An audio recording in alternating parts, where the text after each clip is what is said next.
Hello friends, welcome to my channel UP PCS with Chauhan. तो दोस्तों, मेरा नाम है कीरत चौहान। तो गाइस, यहाँ हम कर रहे हैं घटना चक्र 2021 की सीरीज़, और जिसमें हम कर रहे हैं भारतीय राज्य व्यवस्था एवं शासन पार्ट। चैप्टर हमारा चल रहा है चैप्टर नंबर 14 का। आज करेंगे पार्ट 1। तो गाइस, ये है स्थानीय स्वशासन की बात कर रहे हैं हम लोग। तो यहाँ पे एक बार हम लोग क्या है ना गाइस, सिलेबस देख लेते हैं, देन आगे बढ़ेंगे हम लोग। तो यहाँ देखिए, आप दोनों साइड देखते हुए चलिएगा। तो हमने चैप्टर नंबर 1 से स्टार्ट किया है। अभी जो है हम पहुंच चुके हैं चैप्टर नंबर 40 पे, जो कि स्थानीय स्वशासन। थोड़ा सा बड़ा चैप्टर है गाइस, तो इसमें 2-3 वीडियोस लग सकती हैं। और अगर आपको वीडियो पसंद आती है तो वीडियो को करिएगा लाइक, चैनल को करिएगा सब्सक्राइब। एंड बाकी जितने भी सब्जेक्ट की हमने घटना चक्र बनाई है, आपको प्ले में मिल जाएगा।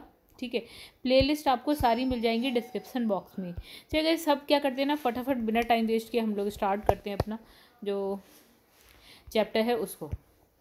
देखिए, यहाँ बात करेंगे हम स्थानीय स्वशासन की, राइट। तो देखिए, स्थानीय स्वशासन में देखिए, हम जानते हैं कि हमारे यहाँ जो है 3 स्तर में शासन चलता है। जैसे एक केंद्रीय स्तर में चलता है, देन राज्य, और फिर जो आपका है स्थानीय स्तर पे। स्थानीय स्तर पे देखिए, केंद्रीय स्तर पे भी हम देखते हैं जहाँ पे हमारे पास संसद होती है। राज्य स्तर पे विधानमंडल को देखते हैं हम। और जब हम स्थानीय स्तर पे आते हैं तो गाइस, हम बात करते हैं पंचायत और नगर पालिका की। ठीक है, तो अभी फ़िलहाल हम स्थानीय स्तर की बात करने जा रहे हैं।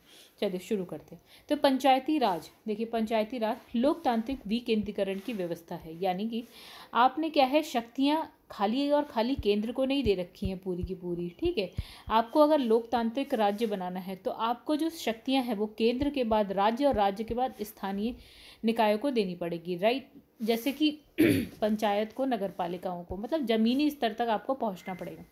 तो इसका उद्देश्य क्या है, जन भागीदारी। यानी कि देखिए, पंचायत में लोग जन भागीदारी ज़्यादा है। अगर आप संसद में देखते हैं तो आपके एमपीज़ मिलते हैं। अगर आप एमपीज़ जो है आपका प्रतिनिधित्व करते हैं, विधानसभा में देखते हैं तो हमारा प्रतिनिधित्व एमएलएस करते हैं। और जब हम बात करते हैं पंचायत की तो हम खुद ही बैठे होते हैं। यानी यहाँ भागीदारी किसकी है, जनता की, खुद की। तो जन भागीदारी को बढ़ाकर जो है विकास को निचले स्तर तक ले जाना है। मतलब निचले स्तर मतलब कि जो आम आदमी है उस स्तर तक, यानी गांव के स्तर तक ले जाना। संविधान का भाग 9 के अंतर्गत आर्टिकल 343 से लेकर 243 से 243 के तहत पंचायत से संबंधित प्रावधान है। ठीक है, हमारे पास कितने भाग है संविधान में, 22, जिसमें से 9वां जो है आपका किसके लिए है, पंचायत के लिए है। अब है 73वां संविधान। जब संविधान बनता है ना गाइस, पंचायत जैसा कुछ भी नहीं था। ठीक है, अब ये ऐड होता है। मतलब कब, 73वें संविधान संशोधन अधिनियम कब होता है, 1992 द्वारा। संविधान में कौन सा भाग, भाग 9 जो अभी हमने देखा, में 16 नए अनुच्छेद और 11वीं अनुसूची। तो गाइस देखिए, 3 चीज़ें हम पढ़ते हैं। एक तो आपका अनुच्छेद, तो 16 अनुच्छेद, नए अनुच्छेद जोड़े गए। ठीक है, फिर हम भाग की बात करते हैं तो 22 भाग होते हैं, जिसमें से 9वां भाग हमने पंचायती राज के लिए लाए। और हमारे पास टोटल 12 अनुसूची होती है, जिसमें हमने 11वीं अनुसूची जोड़ी है जो कि पंचायती राज के लिए। ठीक है, 9वां भाग, 16 नए अनुच्छेद जोड़े और 11वीं अनुसूची जोड़ी है हमने संविधान में। कौन सा संविधान संशोधन अधिनियम, ये याद रखिएगा, 73वां संविधान संशोधन अधिनियम 1992, वेरी इंपॉर्टेंट है। कुछ भी भूल जाना गाइस, ये नहीं भूलेंगे आप। फिर आर्टिकल 243 ख के खंड 1 के अनुसार प्रत्येक राज्य में ग्राम, मध्यवर्ती और जिला स्तर पर पंचायतों का गठन किया गया है। मतलब पंचायतों का गठन 3 लेवल में किया गया है। नीचे हो गया गांव के लेवल पे, फिर यहाँ हो गया मध्यवर्ती, फिर यहाँ हो गया ऊपर, उससे ऊपर हो गया जिला स्तर। ठीक है, तो ऐसा कुछ।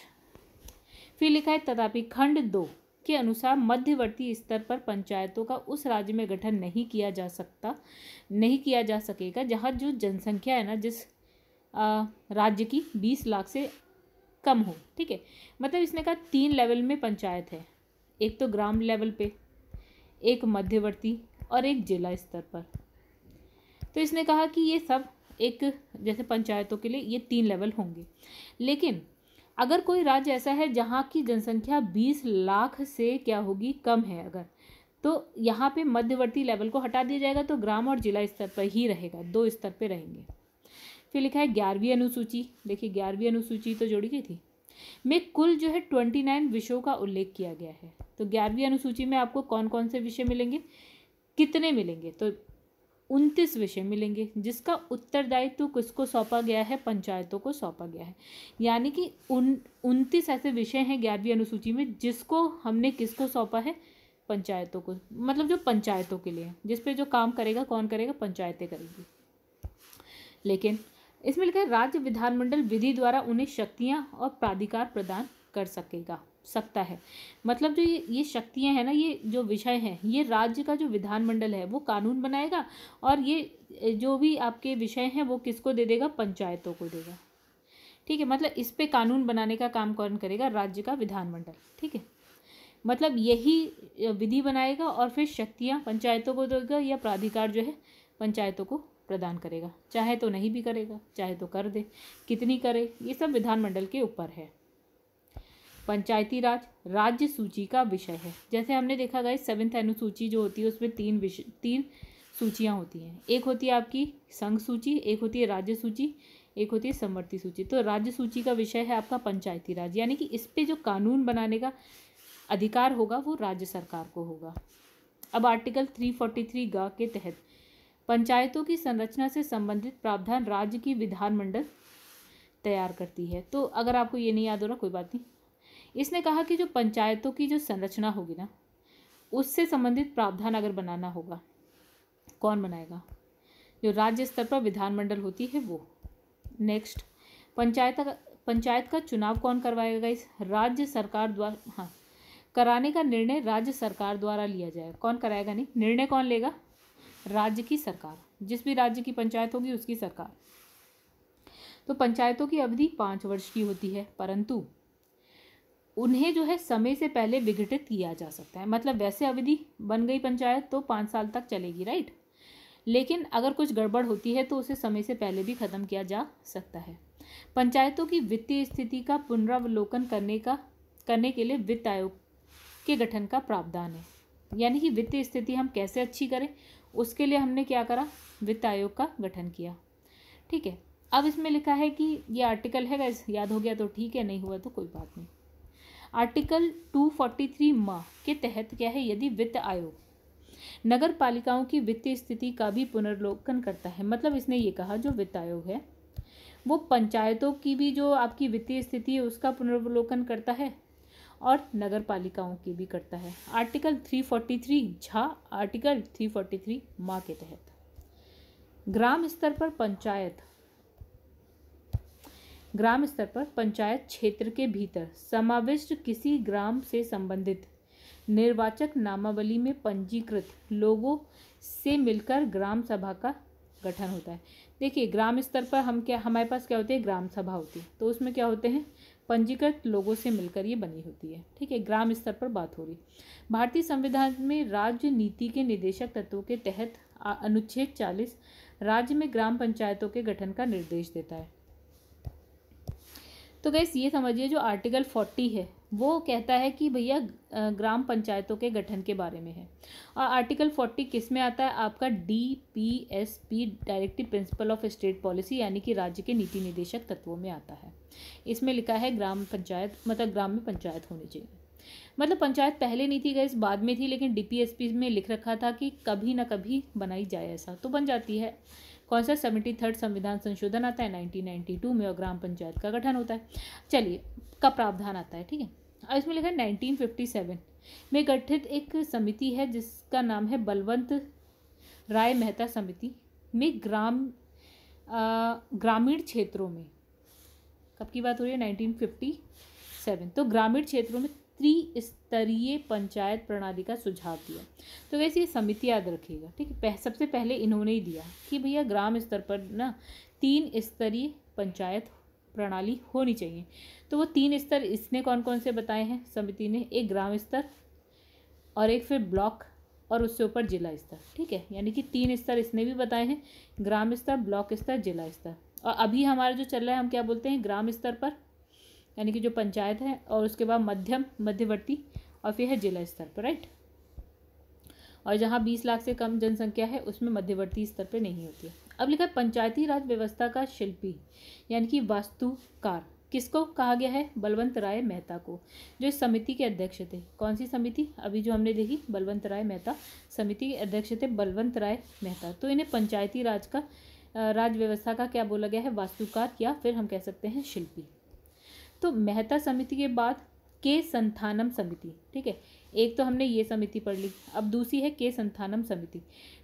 ये वाली समिति 1957 में, के संथानम समिति 1963 में अपनी रिपोर्ट में पंचायतों की सीमित राजस्व शक्ति प्रदान करने, पंचायतों को इसने कहा जो राजस्व शक्ति है वो सीमित हो, ठीक है, मतलब पैसा जो इनकम का जरिया जो है सीमित होना चाहिए। और राज्य पंचायती तथा राज्य पंचायती राज वित्त निगमों की स्थापना की अनुशंसा की, ठीक है। तो एक हमने पढ़ी बलवंत राय मेहता समिति, दूसरी के संथानम समिति, ये 1957, ये 1963। चलिए आगे बढ़ते हैं। फिर लिखा है पंचायतों की निर्वाचन प्रणाली में सुधार हेतु पुनः के संथानम की अध्यक्षता में समिति 1964 में गठित की गई। तो 1963 हो गया था, अब 1964 में फिर से इन्हीं की अध्यक्षता में, के संथानम की अध्यक्षता में, क्या निर्वाचन प्रक्रिया में सुधार के लिए, जिसने अपनी रिपोर्ट कब दी, 1965 में सौंपी। भारत में पंचायती राज व्यवस्था का उद्घाटन पंडित जवाहरलाल नेहरू ने 2 अक्टूबर 1959 को नागौर राजस्थान में किया था, ठीक है। मतलब भारत में पंचायती राज व्यवस्था का जो उद्घाटन है नेहरू जी ने 2 अक्टूबर 1959 को नागौर राजस्थान में किया। 73वें संविधान संशोधन द्वारा पंचायती राज संस्थाओं को संवैधानिक दर्जा दिया गया। तो इसमें ये इंपॉर्टेंट लाइन क्यों है, देखिए इसका संवैधानिक दर्जा पंचायती राज को कब दिया गया, तो जब हमारा ये अधिनियम आता है 73 में जो संविधान संशोधन अधिनियम होता है उसके बाद पंचायती राज को जो है संवैधानिक स्थिति प्रदान करने की प्रथम स्पष्ट संस्तुति 1986 में लक्ष्मीमल सिंघवी समिति ने दी। तो ये बहुत ही इंपॉर्टेंट हो गया लाइन, मतलब सबसे पहले संवैधानिक स्थिति प्रदान करने के लिए संस्तुति किसने करी।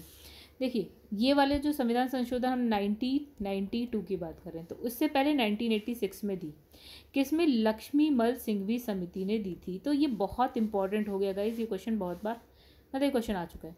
अब इसमें लिखा है कि 1986 में दी। अब 1988 में क्या हुआ, गठित पी.के. थुंगन समिति ने पंचायती राज संस्थाओं को संविधान में सम्मिलित करने की संस्तुति प्रदान करी। अभी हमने एक देखिए अभी हमने दो देख ली, एक संस्तुति किसने करी संवैधानिक स्थिति प्रदान करने की, लक्ष्मीमल सिंघवी समिति ने, और उसके बाद फिर से ऐसे ही नाम आ रहा है संवैधानिक दर्जा संविधान में सम्मिलित करने की संस्तुति पी.के. थुंगन समिति। तो दो समिति की बात हमने यहाँ पे भी कर ली।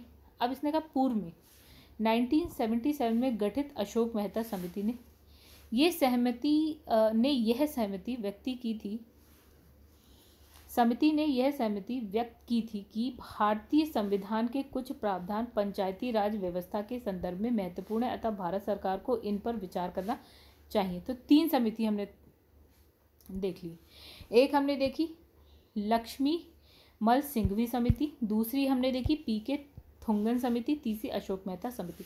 ये तीनों की ये इंपॉर्टेंट क्यों है, देखिए कैसे ऐसा पूछा जाता है कि पंचायती राज से रिलेटेड समितियां कौन कौन सी हैं, लक्ष्मीमल सिंघवी समिति, पी.के. थुंगन और अशोक मेहता, ये तीनों ही पंचायती राज से संबंधित हैं। अब लिखा है कि भारत सरकार को इन पर विचार करना चाहिए, ठीक है। तो इन्होंने इनकी क्या थी, कुछ प्रावधान पंचायती राज व्यवस्था के संदर्भ में महत्वपूर्ण है भारतीय संविधान के, ठीक है, अतः भारत सरकार को इन पर विचार करना चाहिए, ठीक है। अब लिखा है इस समिति को स्पष्ट अनुशंसा नहीं माना गया है, ठीक है। अब इसने कहा लक्ष्मीमल सिंघवी और पी.के. थुंगन की अनुशंसाओं को स्पष्ट संस्तुति माना जाता है, यानी कि एक तो ये वाली और एक इससे पहले वाली कौन सी थी, लक्ष्मीमल सिंघवी, तो इसको माना जाता है। तो जी.वी.के. राव समिति एक ये आ गई।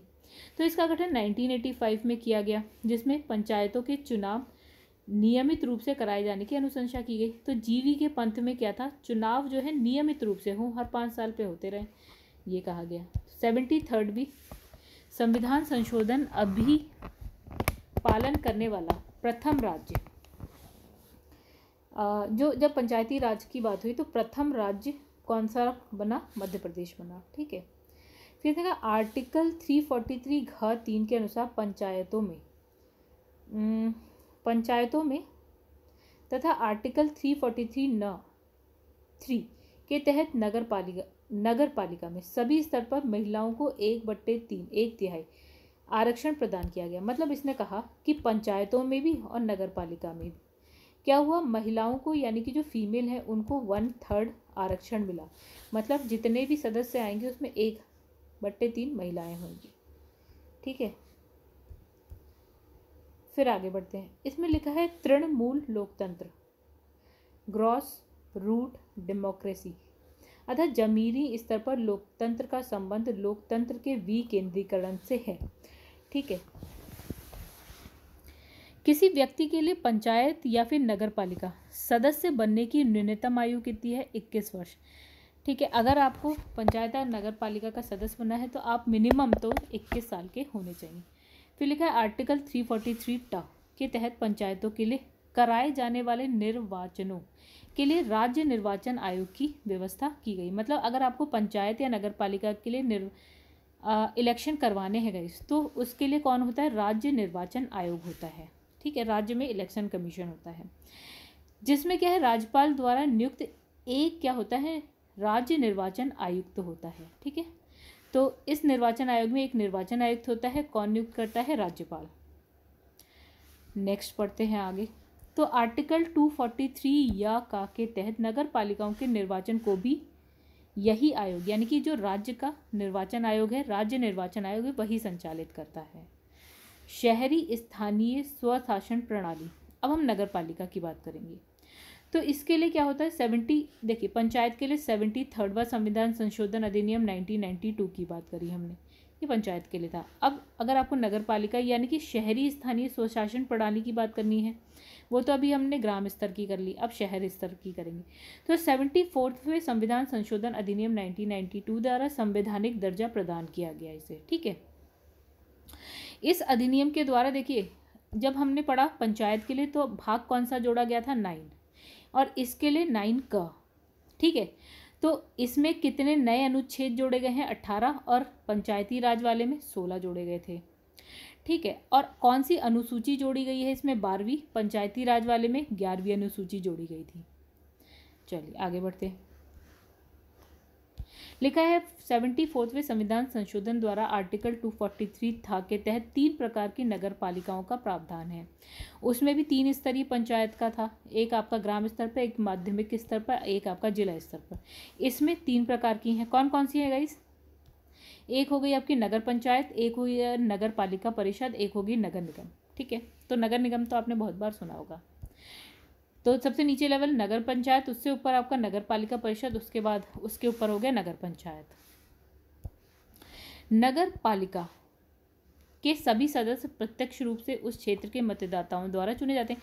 यानी कि जब नगर पालिका का चुनाव होता है ना, तो हम और आप जाके वोट करते हैं, तो इसी को हम कहते हैं कि प्रत्यक्ष रूप से हमारे द्वारा, जनता के द्वारा चुने जाते हैं। नगर पालिका की जो कार्यकाल अवधि है वो 5 साल की, पंचायत की भी कितनी थी? 5 साल तक चलती। हालांकि इसे जो है समय से पूर्व विघटित किया जा सकता है। पंचायत को भी, पंचायती राज को भी समय से पूर्व उसको भी विघटित किया जा सकता है।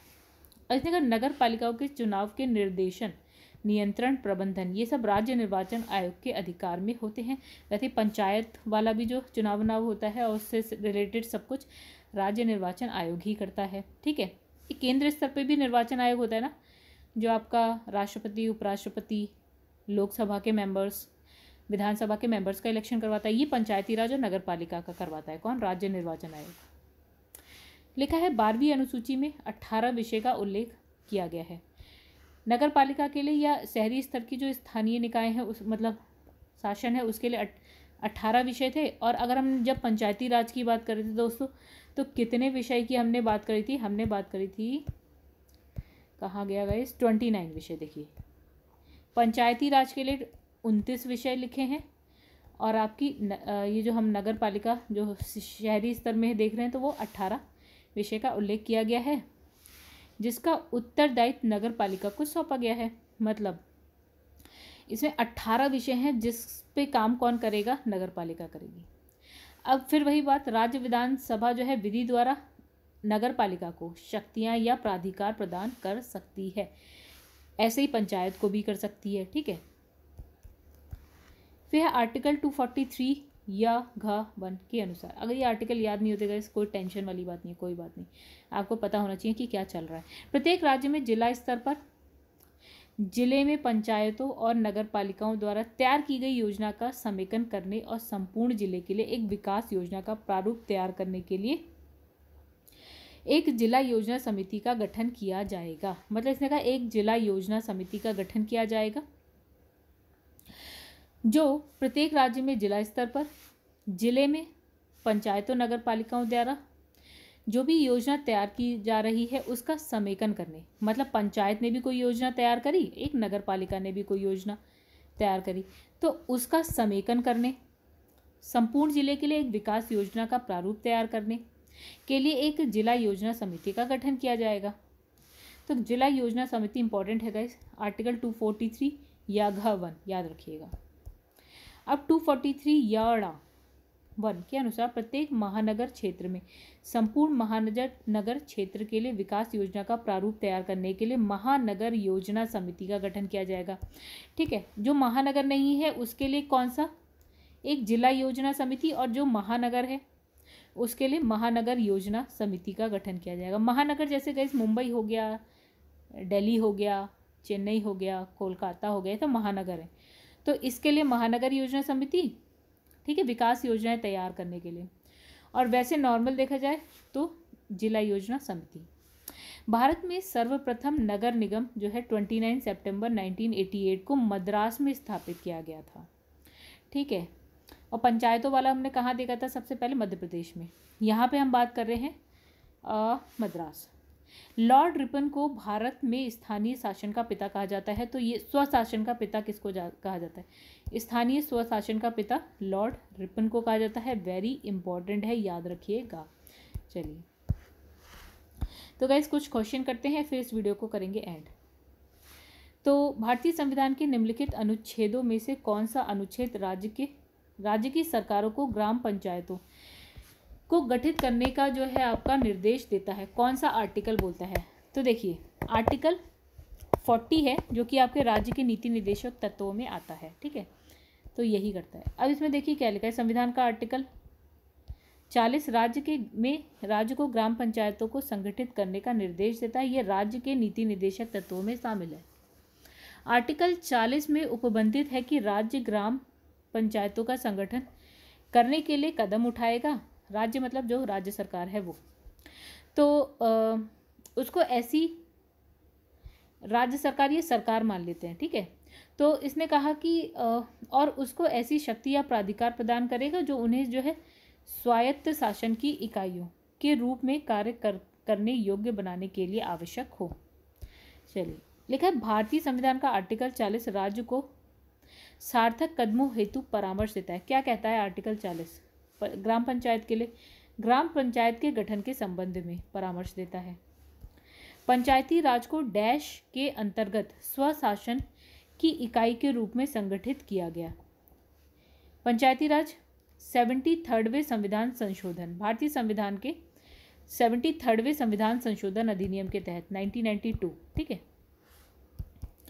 यद्यपि संविधान के आर्टिकल 40 में जो आपके राज्य के नीति निर्देशक तत्वों के तहत राज्य द्वारा ग्राम पंचायतों के संगठन की बात कही गई है, ठीक है। तथापि 73वां जो संविधान संशोधन है 1992 द्वारा पंचायतों को संवैधानिक दर्जा प्रदान कर उन्हें स्वशासन की इकाई के रूप में संगठित किया गया है। तो इस 3 क्वेश्चन तो हो गए, थोड़े बहुत और करते हैं। तो नेक्स्ट आपका है क्वेश्चन नंबर 4 जो कहता है कि भारतीय संघात्मक व्यवस्था में तृतीय तल कब जोड़ा गया। तृतीय तल या तीसरा स्तर जो है आपका स्वशासन का कब जोड़ा गया। तो कब जोड़ा गया, 1992 में तो अधिनियम आता है और ये जोड़ा जाता है 1993 में, राइट। तो भारतीय संघात्मक व्यवस्था में तृतीय तल वर्ष 1992 72वें संविधान 72 और 72 पंचायती राज से रिलेटेड है, 74 जो है आपका नगर पालिका से। तो 74 संवैधानिक संशोधन के माध्यम से 1993 में जोड़ा गया।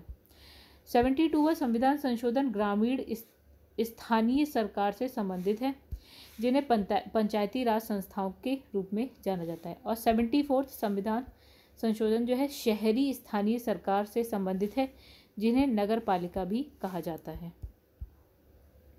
73वां संविधान संशोधन 24 अप्रैल 1993 से और 74वां जो संविधान संशोधन है वो 1 जून 1993 से प्रभावी हुआ। तो नेक्स्ट है पंचायतों और नगर पालिकाओं के संबंध में भारतीय संविधान में किस वर्ष प्रावधान किया गया? तो 1993 अभी हम पढ़ के आए। फिर लिखा है 73वें संविधान संशोधन कानून की वैधानिक शुरुआत किस संविधान संशोधन बिल से हुई है? तो ये वाला कौन सा संविधान संशोधन बिल से हुई है गाइस? तो ये हुई है आपकी 64वें संविधान संशोधन बिल। आइए समझते हैं थोड़ा सा इसे। लिखा है पंचायती राज संस्थाओं का संवैधानिक दर्जा प्रदान करने वाले 73वें संविधान संशोधन अधिनियम की वैधानिक शुरुआत मूलतः 64वें संविधान संशोधन विधेयक बिल के द्वारा हुई। ठीक है, तो इस बिल को तत्कालीन जो प्रधानमंत्री थे कौन थे? राजीव गांधी ने 1989 में लोकसभा में प्रस्तुत किया। ठीक है, देखिए 73 वाला तो पास होकर पंचायत बन ही गया था। ठीक है, लेकिन उससे पहले 64 वाला भी एक आया था जिसमें प्रधानमंत्री थे राजीव गांधी। अब इसे 1989 में क्या किया गया था? इस बिल को यानी इस विधेयक को लोकसभा में प्रस्तुत किया गया। हालांकि ये विधेयक राज्यसभा में पारित न होने के कारण व्यपगत हो गया। मतलब लोकसभा में तो हो गया बट राज्यसभा में ये पारित नहीं हुआ और ये खत्म हो गया। फिर 72वां संविधान संशोधन विधेयक 1951 संसद के दोनों सदनों द्वारा पारित होकर 73वें संविधान संशोधन अधिनियम 1952 के रूप में अधिनियमित हो गया।